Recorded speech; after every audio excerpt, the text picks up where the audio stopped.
我炼魂宗？我是谁，你不配知晓。炼魂宗大比的规矩只有一个：成王败寇，只要能赢，生死不论。剑魂，是。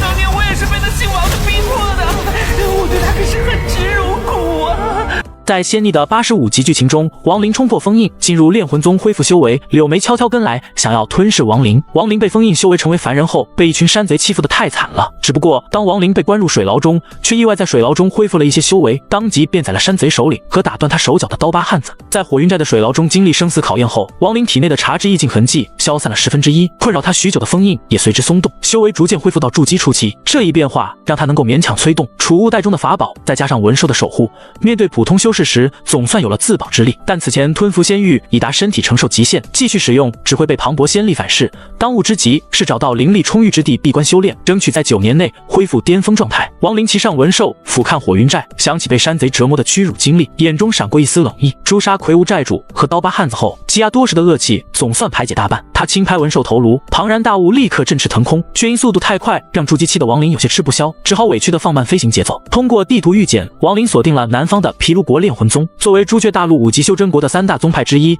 炼魂宗以独特的外围弟子制度闻名，核心弟子仅数百人，外围弟子却数以万计。想要入门，必须先缴纳灵石，成为外围弟子，再通过3年1次的大比争夺唯一的核心弟子名额。这种看似松散的模式，实则是用淘汰制筛选精英。山门之外的几座灵脉大山，更是修炼的绝佳之地。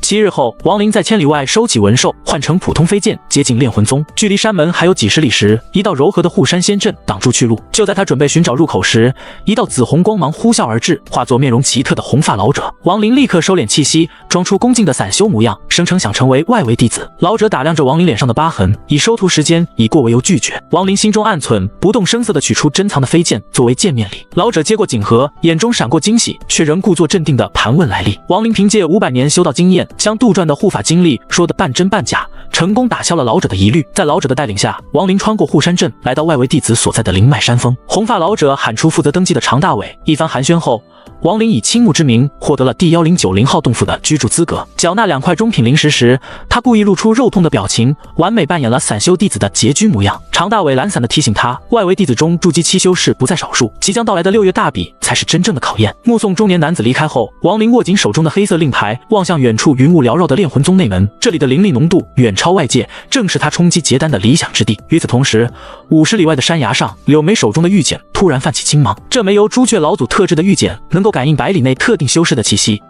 望着远处若隐若现的宗门禁制，他轻声呢喃，眼中闪过一丝复杂。那个让他牵挂又忌惮的曾牛，或许真的藏在这看似平静的炼魂宗内。朱雀星东部的天际，一道青芒如丧家之犬般疾驰，光芒中裹挟着一缕虚弱的元神，正是在小北延吉之地惨败的巨魔族老祖。魔童的追击让他元神重创，3个拳印在元神表面滋滋作响，泄露的灵光在天地间划出狰狞的痕迹。作为巨魔族的掌舵者，他不得不舍弃肉身，卷着储物袋狼狈逃亡。绕星半圈后，终于借助小北延吉之地的天然禁制，甩脱魔童，逃回部族后，立刻夺舍了一名族人的躯体。闭关室内，老祖盯着手中的仙剑，若有所思。这把从亡灵处夺来的飞剑，此刻正传出断断续续的求饶声。随着他掐诀喝令，黑雾翻涌间，进化出一个满脸谄媚的中年男子，正是剑中剑魂许立国。不同于普通剑魂的忠诚，许立国一见老祖便扑通跪地，将亡灵的罪状添油加醋的诉说，甚至自扇耳光以示忠心。老祖眼中闪过一丝诧异。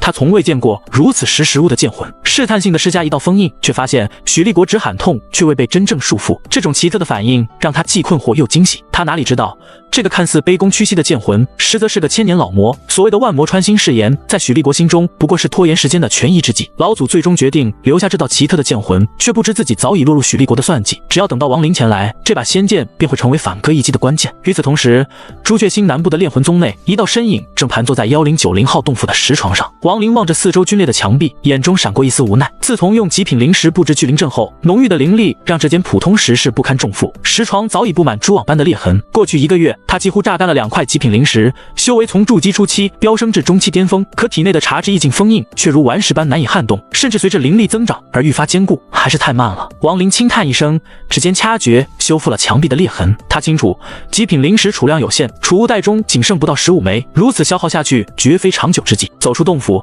夕阳的余晖洒在脸上，他忽然想起远在楚国的小周如。那个总爱欺负小白的女孩，此刻是否也在望着同一轮落日？劫后余生的感慨涌上心头。从巅峰跌落的这一年，他经历了凡人的病痛、山贼的折辱，却始终未曾动摇恢复修为的信念。旧年的最后一日，炼魂宗的灵脉山峰被暮色笼罩。王林站在洞府外，望着远处如血的残阳，忽然瞥见一道熟悉的倩影从云端飞来，妙曼的身姿让他瞳孔骤缩。是柳眉，那个在朱雀国与他有过一面之缘的女子，此刻正朝着炼魂宗方向而来，手中握着一枚闪烁青芒的玉简。回忆如潮水般涌来，王林立刻收敛气息。他知道这枚玉简必定与朱雀老祖有关，是追踪他的关键道具。此刻的柳眉望着玉简上跳动的青光，心中既期待又忐忑。那个在雪域国掀起腥风血雨的曾牛，真的会躲在这小小的炼魂宗内吗？王林从山峰飘然而下，来到山峰中段处，一位正在盘膝吐纳的中年男子察觉到动静，睁眼一扫，震惊地发现王林已达筑基中期。原来王林元神崩溃，无法隐匿修为，被身为结丹修士的中年男子识破。王林心中焦急，深知需尽快恢复元神，表面却恭敬解释自己本就临近突破，借此地灵力侥幸进阶。中年男子虽觉王林修炼速度过快，但对其说辞未多怀疑，只是深深看他一眼，记下此事，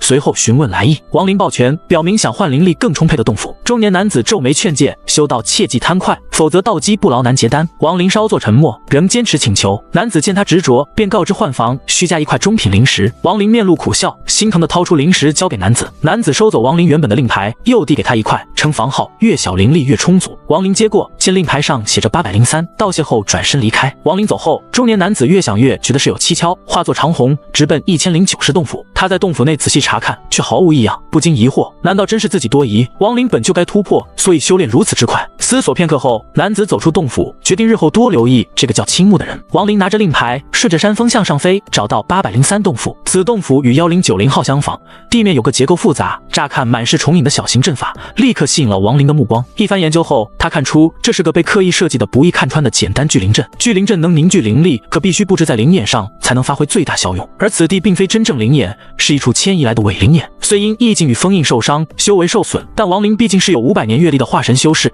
一眼便看穿此阵。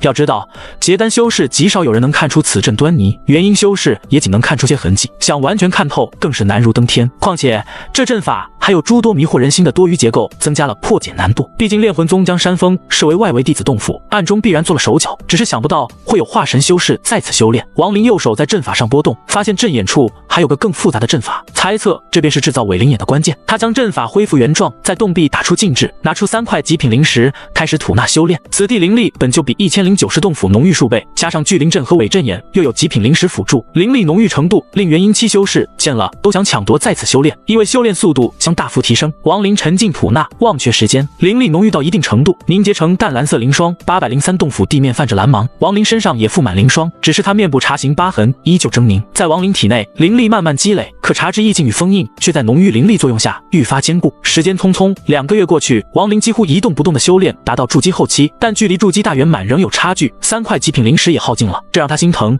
决定少用这种依赖极品灵石的修炼方法。一日，王林睁眼看向地面阵法，一拍之下，阵法散开，露出阵眼。他觉得这里灵力不够，若能直接从伪灵眼抽取灵力，或许能助自己结丹。于是他盯着阵眼内的小型阵法研究。王林对禁制研究已炉火纯青，很快有了心得。他双手掐诀，调动灵力，形成一套残影。这残影禁制是他独创，与单一禁制区别很大。以他现在的修为，打出残影禁制困难重重，全力之下打出一道都极为勉强。最终所有残影融合，他向阵法一指，残影禁制落下，阵法一阵巨大推力散开，随后停止运转。王林上前轻点，阵法消失，露出一个拳头大小的红色灵石坤晶岩。王林认出坤晶岩能吸收灵力，二话不说按在上面吐纳，磅礴灵力瞬间涌入，他全身汗毛张开，挤出一股黑气，脸上茶痕暗淡了些。王林心中狂喜，不过也明白这种效果只有首次有效。他深吸一口气，驱除杂念，全心投入修炼，感受着灵力渐渐平稳，沉浸其中。